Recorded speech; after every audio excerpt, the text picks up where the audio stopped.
Assalamualaikum warahmatullahi wabarakatuh. Waalaikumsalam warahmatullahi wabarakatuh. Matur suwun, terima kasih kepada Sahabat Gus Nur Sofi. Pada kali ini menjadi narasumber kita yang spektakuler. Beliau termasuk penyuluh agama di kantor KUA Jogoroto. Nggih.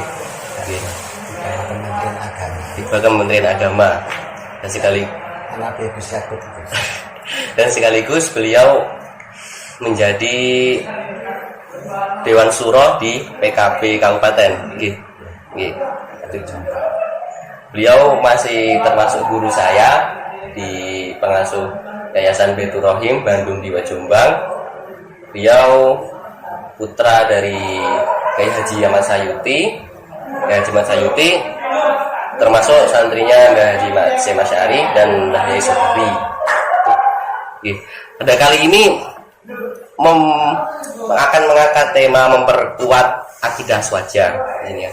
Untuk yang sedang booming ini Gus ya, masalah toa yang kemarin sempat dibumingkan para Nahdliyin atas putusan ketua atas Menteri Agama ini Bu, menurut jenengan bagaimana itu Gus? Kita ada dulu. Jadi bacakan dulu. Betul. Kita bisa doa dulu, semoga apa yang kita bahas sore ini oleh Allah kita ditambahkan ilmu manfaat barokah. Al-Fatihah. Alhamdulillahirabbil alamin arrahmanir rahim maliki yaumiddin. Iyyaka na'budu wa iyyaka nasta'in. Shiratal ladzina an'amta 'alaihim. Bisa diulang tentang toa ya? Ya. Kalau tadi bicara tentang pengeras suara, tentang kegiatan apapun, termasuk adzan, tadarrus, atau kegiatan apapun yang seremonial. Kalau melihat dari keputusan Pak Menteri Agama itu sudah tepat, karena di samping ibadah itu wajib ada yang kategorikan ibadah tentunya sunnah, tapi manakala kalau bisa mengganggu orang lain itu timbul masalah. Nah, yang dikatakan timbul masalah itu karena jam-jamnya jam istirahat. Mohon maaf saya kami potong. Berarti ini termasuk mengganggu masyarakat banyak gitu Gus ya. Dari manfaatnya, dari madorotnya lebih baik madorotnya gitu ya. Pada jam tertentu, ya. Misalkan jam 11 malam, 12 malam, suara masih keras sekali kan mengganggu, karena jam-jamnya bukan jam waktunya ibadah yang tepat. Kalau untuk sendiri dibaca sendiri dengan suara bawah ya tidak masalah. Makanya kan Rasulullah pernah mengingatkan pada kita, la taj'alu du'aakum wala qira'atakum indal musalli awin ma'in. Jadi janganlah kita itu membaca doa yang keras, baca Quran yang keras, sekira ada orang sholat di samping kita, ada orang yang tidur yang memang butuh waktunya istirahat. Merujuk daripada hadis itu, nah, muncullah peraturan pemerintah Menteri Agama melindungi semua itu. Yang ibadah juga dapat pahala, nggak mengganggu. Ya. Padahal itu sudah ada dari zaman Rasulullah Gus ya. Sudah. Namun kaum yang sekarang itu yang terlalu membesar-besarkan perihal yang udah ada, mungkin dirasa asing lalu dibesar-besarkan seperti itu ya. Itu maaf kadang ada unsur lain gitu, karena rival politik bisa juga gini. Sekarang emang sangat ketat sekali rival politik itu ya, khususnya di bangku pemerintahan. Hal biasa, nggak memandang agama, nggak memandang saudara. Itu mungkin kalau udah masuk ke dunia yang di situ pangkat, mungkin mengejar pangkatnya daripada akhiratnya, seperti itu. akhir zaman seperti ini. Ada namanya tasyuyidin. Sama catat. Apa itu? Politik yang diagamakan. Politik yang diagamakan. Ini membahayakan. Zaman dulu itu zaman Orde Baru, ketika saya masih kecil dan ikut kampanye partai tertentu, kalau tidak mencoblos partai saya, itu sudah bukan Islam lagi. Bukan Islam lagi. Aduh. Aduh. Dijanda Islam nggak mau karena partai Islam partainya dia. Cuma satu. Merasa paling benar itu. Itu namanya mengpolitikan agama dan mengagamakan sebuah Politik. itu sudah terjadi sejak zaman Nabi Isa. Nabi Isa alaihissalam. Seperti ini, contoh ya. Rasulullah pernah memanggil Sayyidina Ali. Wahai Ali, nasibmu persis seperti Nabi Isa. Apa maksudnya? Ada dua golongan tentang kamu. Yang satu masuk surga, yang satu masuk neraka.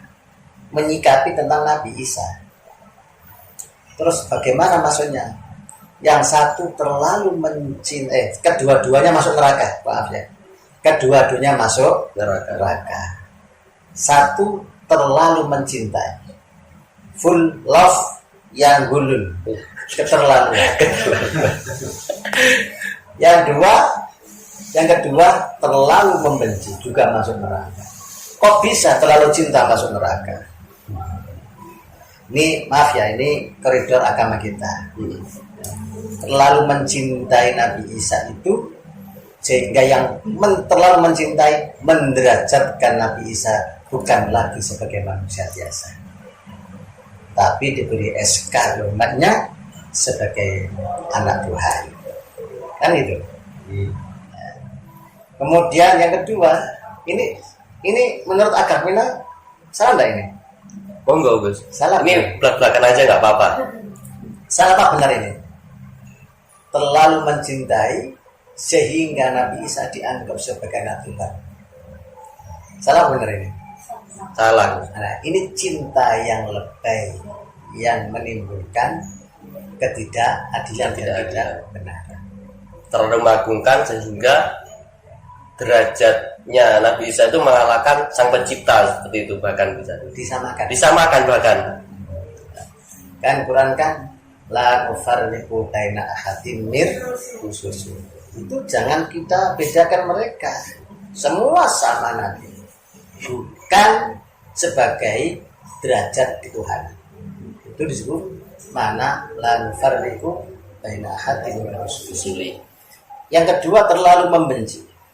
Ada golongan zaman Nabi Isa itu terlalu membenci Nabi Isa sehingga Nabi Isa dianggap dan dituduh dihoakkan sebagai anak zina. Ya. Nah, dua golongan sama-sama masuk neraka. Sayyidina Rasulullah dawuh kepada Sayyidina Ali, nasib persis seperti ini. Satu terlalu membencimu masuk neraka, dua terlalu mencintai masuk neraka. Siapa ini? Satu Syiah terlalu mencintai Sayyidina Ali sehingga mengkafirkan sahabat yang lain. Ya, Yang kedua terlalu membenci, muncullah Khawarij sehingga membunuh Sayyidina Ali. Dua-duanya itu sudah disabdakan Rasulullah, diprediksi yang Mama tadi kan ngomong gitu. Berarti pada intinya tuh yang sedang-sedang saja gitu Gus ya. Bukan sedang, tapi yang adil. Yang adil. Kalau kita kembali konsep Ahlussunnah itu, Rasulullah menggariskan satu, ma'ana alaihi yaum wa ashabi. Apa yang pernah aku lakukan di zaman itu dan yang telah dijalankan oleh sahabatku adalah bagian daripada sunnah. Yang kedua, alaikum bisunnati kasunnati khulafair ar-rasyidin al-mahdiin adul biha bin nawajid. Pegang teguh sunnah saya dan sunnah-sunnah sahabat-sahabat saya. 4 ini kan disepakati. Jadi khilafah yang 4 ini tidak ada. Selama 32 tahun. 32 tahun. Khalifah Abu Bakar, Umar, Utsman, Ali. Ali. Kan ini. Nah, Rasulullah kan mengatakan adzu biha binawajib. Gigitlah dengan gigi geraham, jangan sampai lepas tuntunan sahabat 4 ini. Ada lagi ini. Hadis Rasulullah yang memprediksikan iqtadu min ba'di alladaini Abi Bakrin wa Umar. Jika aku telah wafat, ikutilah 2 orang setelah aku. Siapa ini? Sunnahnya Abu Bakar, sunnahnya Umar bin Khattab. Masih banyak kalau bicara hadis tentang sunnah. Termasuk yang lain ada ini Sallallahu Muhammad. Allah sallallahu alaihi. Ya. Khairul quruni qarni.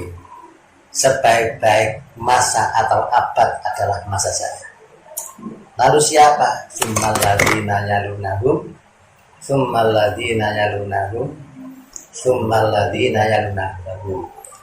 Setelah Rasulullah wafat, baru dihitung 100 tahun dari Rasulullah wafat. 1 abad ini, satu Rasulullah bersabda sebaik-baik golongan, sebaik masa. Ini sebagai isyarat masih baik untuk diikuti. Kemudian 100 tahun yang kedua, berarti 200. Inilah lahirnya mazhab 4 di sini. Nah, itu termasuk kategori yang telah disyaratkan Rasulullah khairul quruni periode kedua. Kemudian kemudian 300 tahun setelahnya. Jadi ini adalah isyarat sebaik-baiknya ulama yang wajib kita madhabi, kita ikuti. Kalau kembali ke pembahasan mengenai aswaja gitu tadi kan, terus kita sebagai warga Nahdiyin gitu kan, jika ada paham-paham yang ingin merongrong akidah kita, kan banyak sekarang yang menyamar. Itu cara menyikapinya kita sebagai warga Nahdiyin bagaimana? Kalau menurut jenengan gitu. Kita pertama ya, kita itu memperkuat ajaran kita sendiri. Ke dalam dulu. Ya.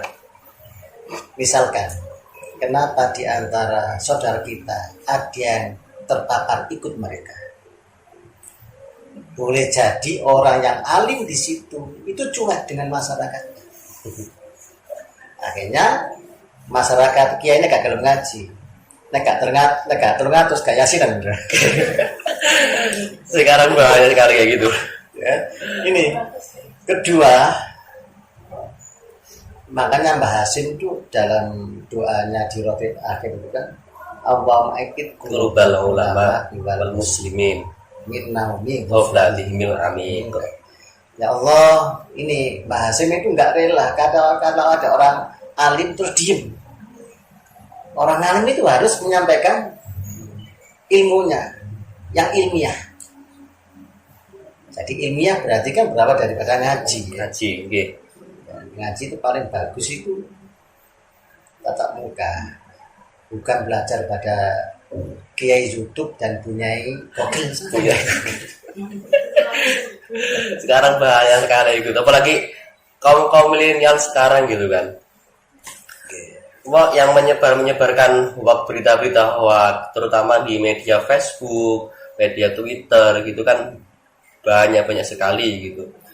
Terus semisal ada masyarakat awam di situ yang menangkap sebuah radikal tersebut, itu cara menanggulanginya dari diri sendiri. Misalnya ada orang awam gitu guys, ada orang awam, itu ada ulama, itu tahu bahasanya orang awam tersebut itu masuk ke paham yang tidak benar, tapi ulama tersebut itu tidak berani karena orang awam itu katakanlah punya pangkat sebagai lurah, sedangkan orang alim itu sebagai rakyat biasa gitu. Orang alim kan tidak dibolehkan, tadi kan kata Gus, tidak boleh diam saja jika ada kefasikan gitu kan. Itu cara mengingatkannya itu bagaimana gitu Gus? Kan banyak sekali kayak gitu. Sekarang kan banyak organisasi. Ya benar. Misalkan ada NU, Al-Wasliyah, Hmm. Al-Khairat, Al-khairat. mungkin juga ada Muhammadiyah. Yang pahamnya itu masih Ahlussunnah wal Jamaah.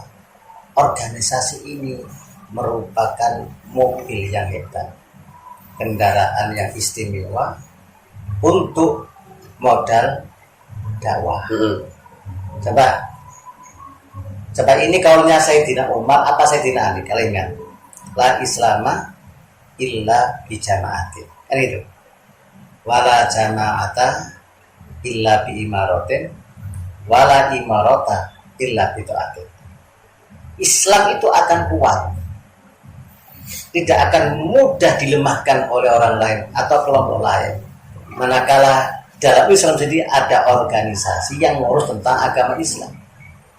Nah, organisasi ini disebut jamaah.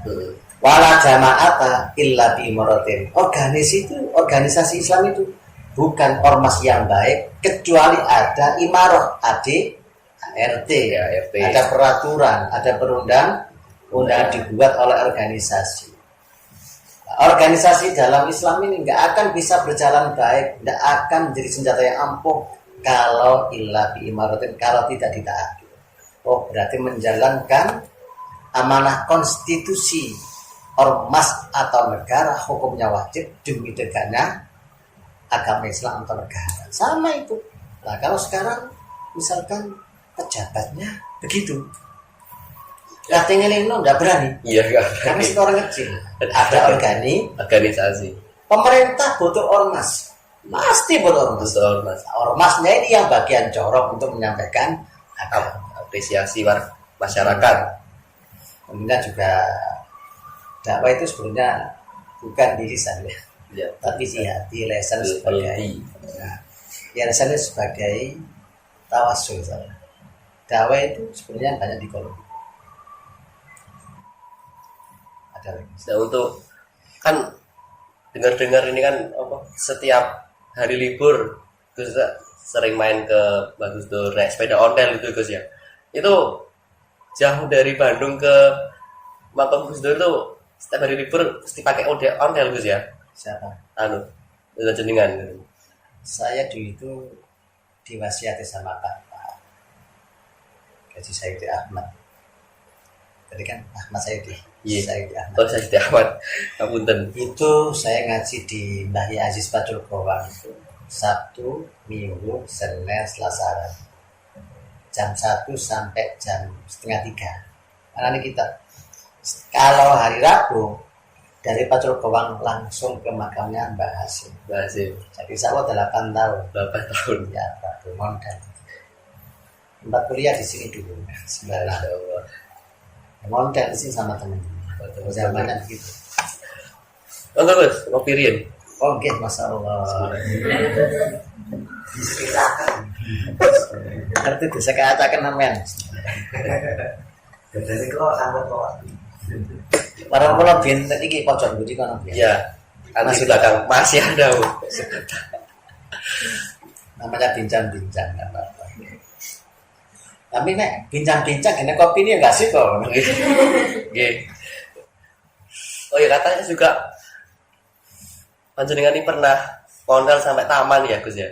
Dulu pas masih baru jadi pengantin baru gitu sampai taman alun-alun Jombang. Iya, kadang-kadang musim zaman dulu kan Iya. jalan sepeda motor. Nggak capek itu Gus. Oh, Iya, coba namanya full love ya. iya wow. Nggak ada mencapai itu. Jadi Iya. cinta itu bagian daripada power yang luar biasa. Yang luar biasa. Orang kalau nggak punya love kepada ilmu nggak mungkin kuliah, nggak mungkin belajar, nggak mungkin mondok. Jadi orang yang mondok itu sama Allah itu generasi yang sangat luar biasa. Inilah sebenarnya generasi milenial Ini yang sekarang yang hakiki itu apa, generasi muda gemar mencari ilmu. ini generasi yang Milenial. makanya mau dengan kulo sama dapat rambut ya seneng.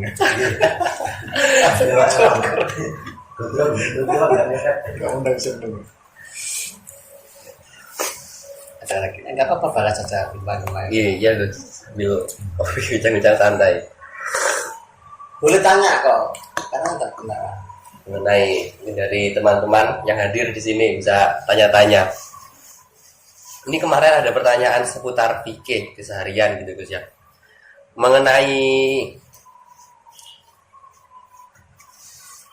salam gitu Gus ya, ketika salam terakhir itu kan dua salam gitu.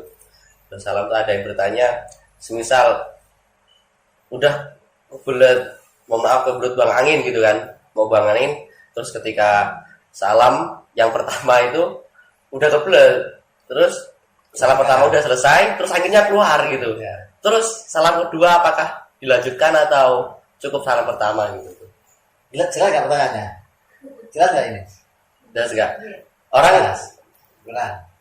orang yang udah kebelet, udah mau nggak kuat menahan angin gitu kan, salam pertama gitu kan, udah nggak kuat, terus sudah selesai salam pertama, mau salam kedua itu keluar anginnya, itu apakah sholatnya udah sah atau batal gitu? Kalau salam pertama assalamualaikum warahmatullah, kemudian keluar angin, Iya.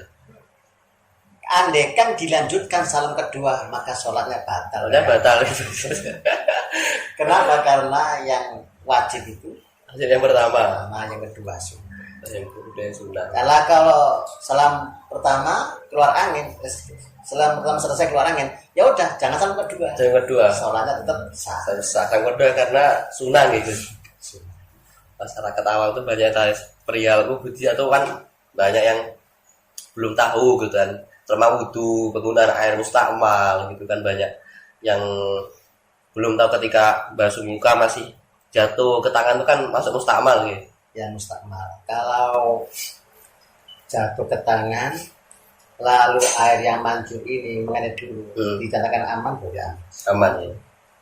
Kalau begini posisinya, air yang jatuh dari wajah ini menetes ke air yang bercampur akan dibuat untuk membasuh Muka. ini mustakmal. Mustakmal maksudnya dia. Paling enak yang model lama dulu kayak kamar ikan Ya. mandi di Pakai kolah, itu supaya enak. Jangan tinggal masukin gitu. gak khawatir gudikan. Kan aman. Ada mete gudikan gak jatuh dulu. Apa main yang kene? Iya, Mas. Gula bareng ojo. Dan ini kan kan sebagai penyuluh agama dan terjun ke masyarakat langsung gitu kan. Semisal ada persoalan masyarakat, kan banyak masyarakat itu yang masih mengandalkan yang namanya ajaran leluhur gitu Gus ya. Saya pernah mengalami di desa itu perihal zakat gitu kan. Bahasanya zakat tuh harus diberikan ke asnaf dan panitia, itu tidak ada karena belum tidak adanya SK salah satunya dari pemerintah gitu kan. Saya mengingatkan, ya udah ini panitia tidak ada, sebagai gantinya diambilkan uang amal masjid juga apa-apa, tapi jangan diambil dari beras gitu. Terus dibilang kayak gini, ya udah dari turun-temurun seperti itu gitu kan. Terus saya bilang, aduh, ya masa sampean nggak ikut mbak sampean, terus sampean nggak ikut mbak ikut siapa gitu kan, udah dari turun-temurun seperti itu. Terus dari panjenengan sendiri menyikapi tanggapan masyarakatnya seperti itu bagaimana? Benar ya, saya sama dengan di sekolah kan. Boleh nggak OSIS itu jadi amil? Jadi amil. Nggak boleh. Guru nggak boleh. Jadi intinya membentuk amil sendiri itu tidak sah. Amil itu harus diangkat oleh Qadhi, Departemen Agama. Lazismu, misalnya seperti itu. Basnas itu sah. Ada SK dari Kementerian Agama. Lalu bagaimana di kampung-kampung itu menghimpun sendiri, kemudian dibagi sendiri. Itu atas nama apa? Itu tidak boleh kalau atas nama amil. Tidak boleh.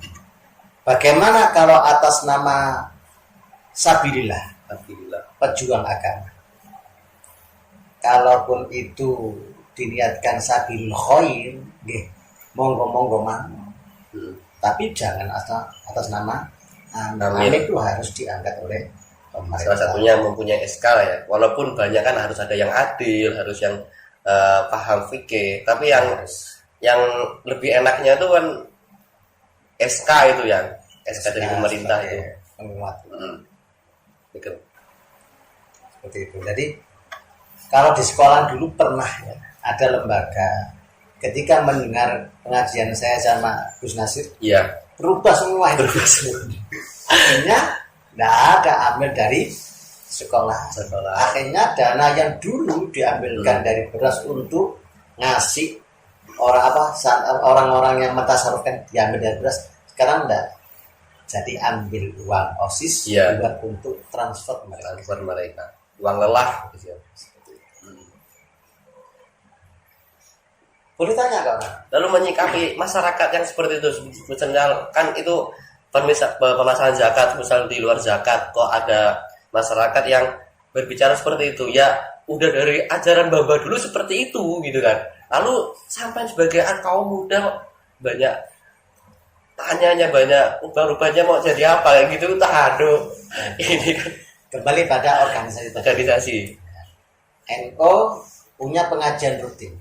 Cukupnya kiai-kiai yang luar biasa memberikan tausiah pengajian. Itu harus kerjasama menyikapi hal yang menjadi kebiasaan yang kurang pas menurut syariat Nahdliyin. Bukan nanti saya itu sama, walaupun tidak nanti sama. Nah, misalkan boleh nggak zakat transfer langsung pakai uang? Transfer via uang gitu. Kalau yang dari keterangan kita kan harus pakai beras gitu kan, tidak harus pakai bahan kekuatan yang di negara tersebut. Kalau di Indonesia beras itu, kalau pakai uang kan ya saya rasa tidak boleh seperti itu. Kalau zakat fitrah diuangkan itu boleh, tapi ukurannya jangan mazhab Syafi'i. Mazhab Syafi'i 2 kilo 8 on. Nah berapa? 4 kilo mazhabnya Imam Abu Hanifah. 4 kilo. Nah transfer Mama katakan 12.000 ya, transfer dengan Mas Taufik 50.000 gitu. Sama ongkirnya 20.000. Tapi admin gitu ya. Jadi kalau ingin zakat fitrah diuangkan, kita ikut bermadhab pada Imam Abu Hanifah, tapi ukurannya 4 kilo. Bukan 2 kilo 8. Kalau 2 kilo 6 on ini kan fikihnya Kementerian Agama. Rata-rata kalau di pengasaran salaf itu 2 kilo 8 on. Syafi'iyah. Kalau saya keluarga itu 3 kilo. Tapi kalau saya 3 kilo. Enak, teguh gitu loh. Iya. Sekarang kurang lebih daripada kurang kita siapa yang mau saya mau nambahin gitu kan. Jadi lebih enak, lebih sekalian daripada kurang gitu. Enak. Masih ini dengan kopi timbang kurang, kepala lebih. Oh iya benar. Ada kurang mending lebih gitu kan. Oke. Kalau monggo ningali mawon. Terus kalau dari tanggal, permasalahan toa kalau kan nate ningali niku di media sosial, ya. Niku di suatu negara itu ada yang melarang mengeraskan toa niku hukumnya pripun? Itu sepanjang di sosial kanan kirinya itu bisa menjadi sebab berubahnya suatu hukum. Boleh nggak ujian lama-lama di LP? Enggak, saya juga punya jadwal di LP, ceramah di sana. Saya Senin nanti tanggal 4. Jadi fikih itu bisa berubah melihat kondisi. Atur ma'ilatihi wujudan wa'adam itu ya. Itu fikihnya itu. Jadi bisa berubah. Makanya kenapa di sana dilarang? Tanya. Karena mungkin alasan ini. Oh ya begitu. Ini di Jombang sendiri ketika saya ceramah di Wonosalam itu Kapolsek cerita saya. Gus, ini ada yang membingungkan saya. Ada apa enggak? Polsek dibikin bingung. Iya, karena mereka berdalih ini Quran, mestinya orang dengar itu mestinya bahagia dapat dapat pahala tenangkan hati. Jam 12 malam, 12 malam, Iya. toa masih keras. Terus polseknya nggak mondok sekalian. Akhirnya rame masyarakat antara kelompok Islam yang model seperti itu. Iya. Ngerti model seperti itu?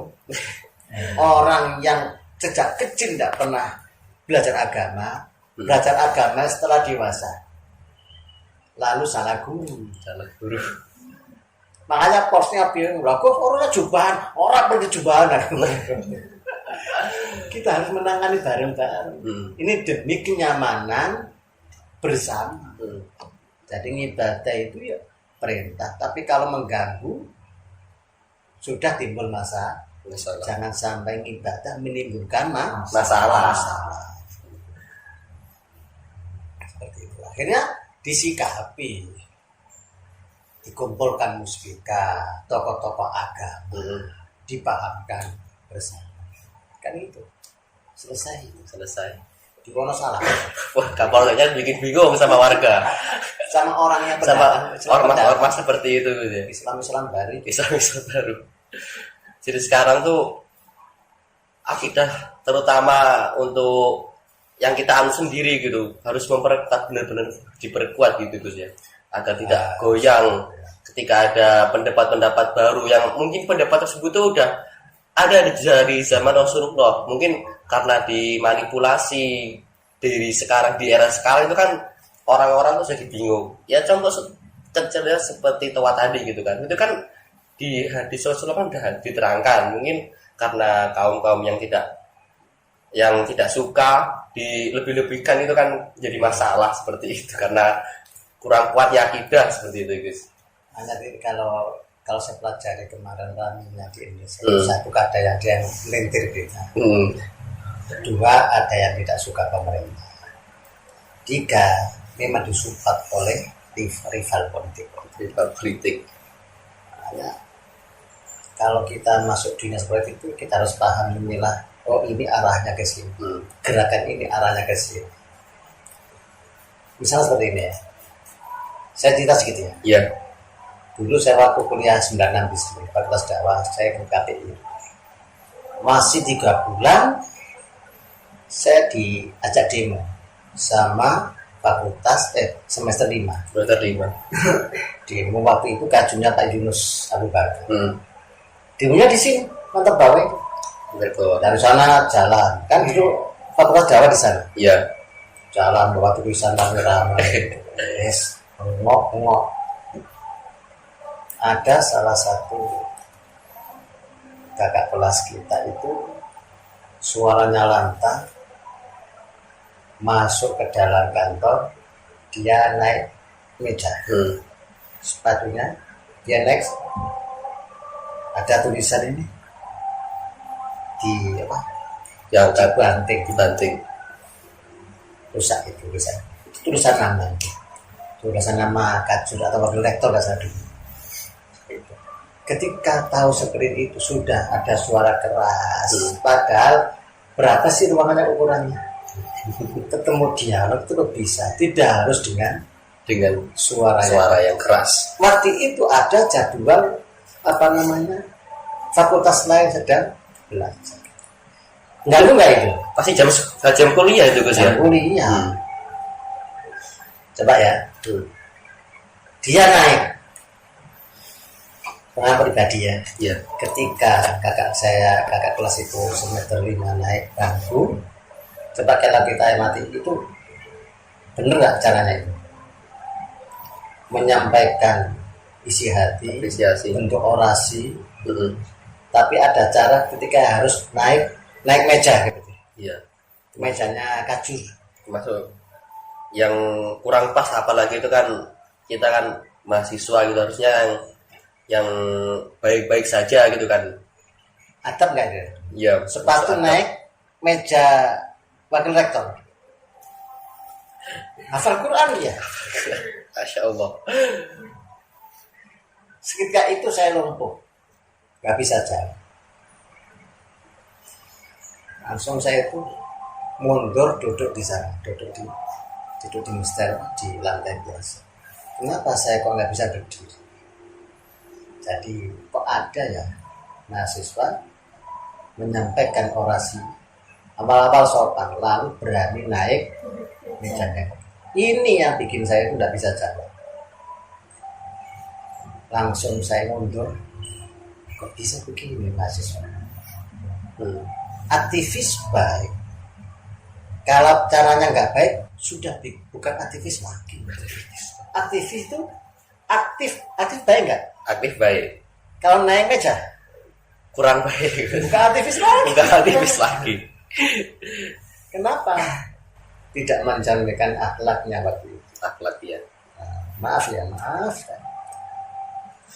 Siapapun itu santri, siswa, mahasiswa, ketika masih dalam belajar, satu kali ia menyakiti gurunya, bentuk sikap, bentuk ucapan, atau bentuk tulisan, sing nyemoni kan di Facebook, di Twitternya, menyakiti gurunya oleh. Kalau lolos ada 3 penyakit yang akan mendatangi dia. 1, nasiya mahafal. Apa yang pernah ia pelajari hafalkan ketika lulus akan hilang dari ingatan. 2, kalla lisanuhu. Ketika lulus dia tidak mencerminkan bahasanya bahasa anak santri. Kasar. Makanya ada loh di lingkungan kita itu dulu lo mondok 15 tahun tapi kok omongannya begitu ya, ada nggak kira-kira? 15 tahun dan yang disayangkan. 15 tahunnya yang disayangkan. Itu kok lama itu, tapi kok bicara kasar gitu ya. Ini yang salah siapa ya kayak gitu? Ada itu. Yang ketiga paling menakutkan, waftakor fi akhir umri, dia akan menjadi orang paling fakir di daerahnya sehingga wafat tidak akan bisa membeli kain kafannya sendiri kecuali ditolong oleh orang lain. Ini kalau kita amati ternyata barokahnya ilmu rezeki itu ridhonya guru. Silakan jadi aktivis, tidak melanggar baik, tapi dari sisi sopan santun inilah yang mengundang keberkahan hidup selamanya. Lo semua nggak aktivis so, tapi semua orang nggak meco, nggak salah lagi. Bukan aktivis lagi itu Gus ya. Ya ini karena waktu yang memisahkan kita, kami aturkan terima kasih atas bincang-bincang sore kali ini. Semoga mendapat keberkahan dan manfaat untuk kita semua. Mari tutup dengan baca doa. Bismillahirrahmanirrahim.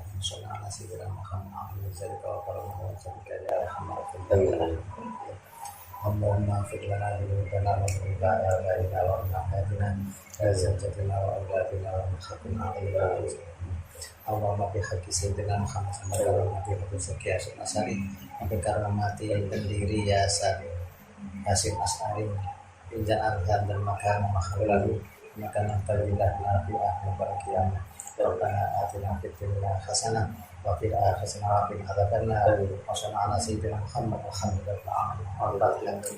Saya terima kasih. Assalamualaikum warahmatullahi wabarakatuh. Waalaikumsalam warahmatullahi wabarakatuh.